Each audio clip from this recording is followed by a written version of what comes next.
Prajurit tersebut menjatuhkan komandan yang sedang memperkosa seorang wanita, namun ia dihina. Mengingat orang tua gadis itu baru saja dibunuh, tentara itu mengangkat senjatanya dengan marah. Namun karena daya tembus pelurunya terlalu kuat, bahkan gadis di bawah itu juga tewas.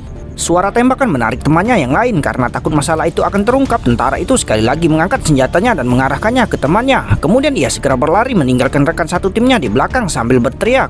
Para prajurit lain sangat marah dan ingin menghukumnya, namun prajurit yang mengendarai sepeda motor sudah meninggalkan mereka jauh di belakang. Tepat ketika ia hendak beristirahat sebentar di pohon besar, sebuah peluru mengenai perut prajurit itu, sehingga mereka mengejarnya. Beberapa orang mengabaikan teman sekelas mereka dan mengarahkan senapan mesin ke arahnya dan menembaki prajurit itu. Mungkin mereka tidak ingin langsung membunuhnya. Prajurit itu juga memanfaatkan kesempatan ini untuk segera melarikan diri dari sini. Ia masuk ke dalam goa, menyalakan api di dalamnya, lalu mengambil belati yang sudah disterilkan dan mengeluarkan peluru dari perutnya.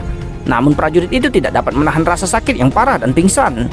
Ketika tentara itu bangun lagi, seekor serigala sedang menjilati wajahnya. Tapi bukannya menyakiti prajurit itu, ia malah membawakannya makanan. Prajurit yang lapar tidak sabar untuk mengambil makanan itu, dan terlepas dari apakah itu sudah matang atau belum, ia tetap memakannya dengan lahap. Prajurit tersebut memahami bahwa ia harus mengambil inisiatif untuk melarikan diri dari kesulitan yang ada. Kemudian ia keluar dan memotong dahan. Saat fajar, ia menyelinap ke tim yang mencarinya dari belakang, lalu membunuhnya dengan sederhana dan rapi, dan kemudian membuang mayatnya di depan anggota kelompok lainnya, berharap dapat meyakinkan mereka untuk menghadapi kesulitan. Namun bukan hanya tidak berpengaruh, malah menimbulkan pertumpahan darah beberapa orang. Saat mereka mencari keberadaan prajurit tersebut, mereka tidak mengetahui bahwa prajurit tersebut telah membuat tombak dan bersembunyi di belakang pohon besar.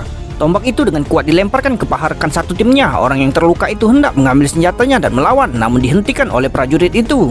Kemudian ia mencabut tombak untuk membuat keributan yang membuat takut rekan satu timnya tidak jauh dari situ, dan rekan satu tim di sini juga dicekik sampai mati. Tepat ketika ia sedang kebingungan, sebuah pistol ditodongkan ke kepalanya. Ternyata setelah mendengar teriakan rekan-rekannya, tentara Jerman tersebut bergegas menghampiri, namun dia tak menyangka akan terlambat. Ia kemudian dibawa ke pemimpin pengganti. Pemimpin yang marah itu mengeluarkan senjatanya dan menembak tentara itu. Ia tak pernah menyangka anak buahnya tidak mati di medan perang, melainkan dibunuh oleh rekannya sendiri. Pemimpin yang frustasi itu menembak lagi. Tepat ketika ia hendak membunuh prajurit itu, seekor serigala melompat keluar. Petugas itu dengan cepat mengarahkan senjatanya dan menembak semua peluru ke arah serigala tersebut, yang juga memberi kesempatan pada prajurit itu. Setelah mendorong rekan satu timnya menjauh, ia dengan marah menerkam pemimpin tersebut dan mematahkan lehernya. Kemudian ia dengan cepat berbalik, mengambil batu di tanah dan menghancurkan rekan satu timnya di bawahnya hingga mati. Pada titik ini, prajurit itu telah membunuh semua temannya kecuali dirinya sendiri.